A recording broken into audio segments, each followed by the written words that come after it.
dengan kita bermazhab, pertama sekali kita bermazhab ini, semua aliran mazhab diasaskan dengan Quran dengan sunnah.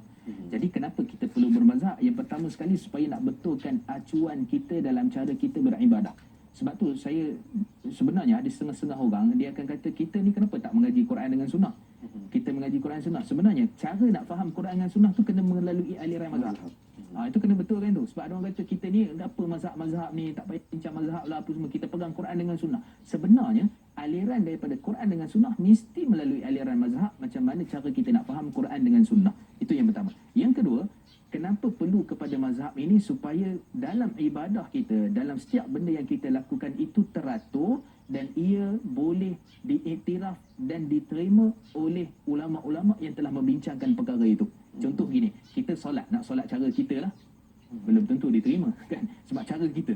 Jadi cara tu macam mana? Cara Nabi SAW dan para sahabat hujah-hujahnya berdasarkan kefahaman ulama para salafus salih. Jadi itu cara kita nak beribadah tu supaya teratur, tersusun dan dia memberikan impak dan memberikan, kita kata sebagai sah dengan tidak sah itu. Jadi mesti mengaji daripada sudut perkara itu. Dan yang ketiga, kenapa kita perlu mengaji ataupun belajar berkaitan dengan mazhab, ataupun kata contoh tadi bertarikat ni dia panjang cerita lah kan. Cuma daripada sudut asalnya kita nak sebut cara kita belajar itu, cara kita menuntut ilmu itu mesti melalui aliran berkaitan dengan mazhab, kerana ia akan memberikan ruang dan peluang supaya kita ni dalam keadaan apa sekalipun kita tahu bahawa di dalam mazhab ada penyelesaian. Dalam mazhab itu ada itu. Yang ketiga, maksudnya penyelesaian mazhab ini, setiap perkara yang kita buat ni kita tahu dah hukumnya ada dalam mazhab.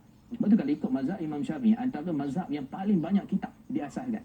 Mazhab Imam Ahmad bin Hanbal juga antara banyak kitab yang diasaskan.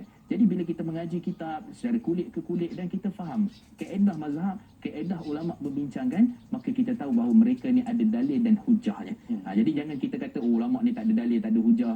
Kadang-kadang kita baca contoh satu minit kita baca kitab, tak jumpa pun dalil Quran dengan hadis. Yang tak jumpa tu awak yang baca. Yang ulama buat tu dia dah ada dalam kepala dia. Dia buat tu adalah untuk memudahkan supaya anak-anak murid yang akan datang nanti untuk memahami struktur mazhab dan perbincangan sesuatu perbincangan itu.